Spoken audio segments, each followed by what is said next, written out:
অপহরণ এবং ধর্ষণ মামলা দিয়েছে, এটা মিথ্যা একটা মামলা। এটা আমাদের গায়ে লাগছে। কারণ আমার গ্রামের একটা ছেলে সে জেল খাটবে মিথ্যা মামলায়।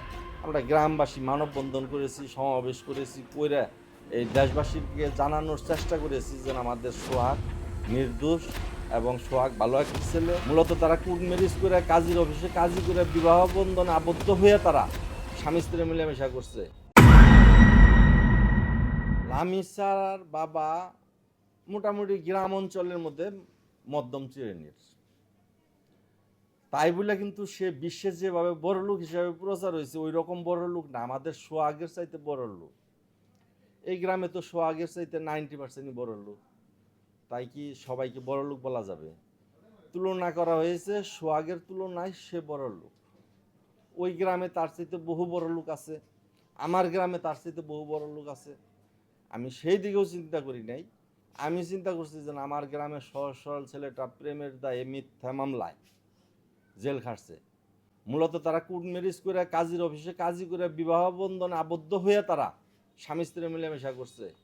এটা তারা যাই না, তারা অপহরণ এবং ধর্ষণ মামলা দিয়েছে, এটা মিথ্যা একটা মামলা। এটা আমাদের গায়ে লাগছে। আমার গ্রামের একটা ছেলে সে জেল খাটবে মিথ্যা মামলায়।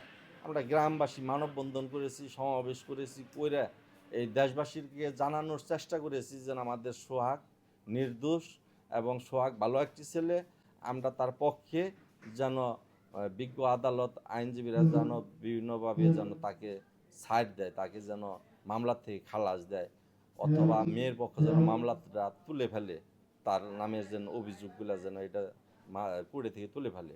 কিন্তু কোনোভাবেই কাজ হচ্ছিল না। তখন আমরা বিভিন্নভাবে আন্দোলন করে যাই। গত মাসের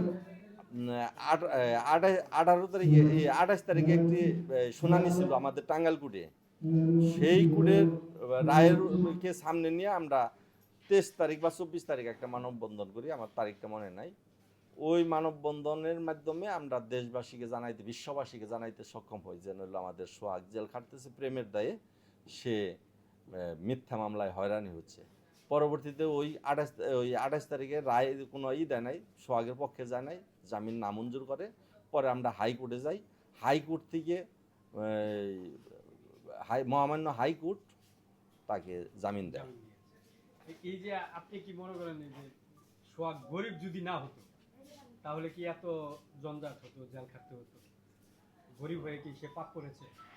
ঘটনা হয়েছে যদি সমলে বললেও হইতো আমাদের সোহাগ, আমার মনে হয় যে ওই পক্ষে থেকে আমাদের কাছে প্রস্তাব আসতো। আজকে যদি ইউরোপের একটা ভালো ভালো কোনো কান্ট্রির সিটিজেনশিপ হইতো, বা অনেক ধনী ঘরের ছেলে হইতো, তাহলে তার মেয়ে যখন 2-3 বার আসে তখন তারাই আমাদের কাছে প্রস্তাব পাঠাইতো যে আমাদের মেয়েটা যেহেতু 2-3 বার গেছে, মানুষ যাই না গেছে গা, অন্য জায়গায় বিয়া দিতে পারবো না, ছেলেটা ভালো মেয়েটাও ভালো, আপনারা বৈশা একটু সোহাগের সাথে আমাদের মেয়েটা বিয়া দিয়ে দেন। তখন বলতে বাধ্য হইতো, আমার ধারণা আর কি।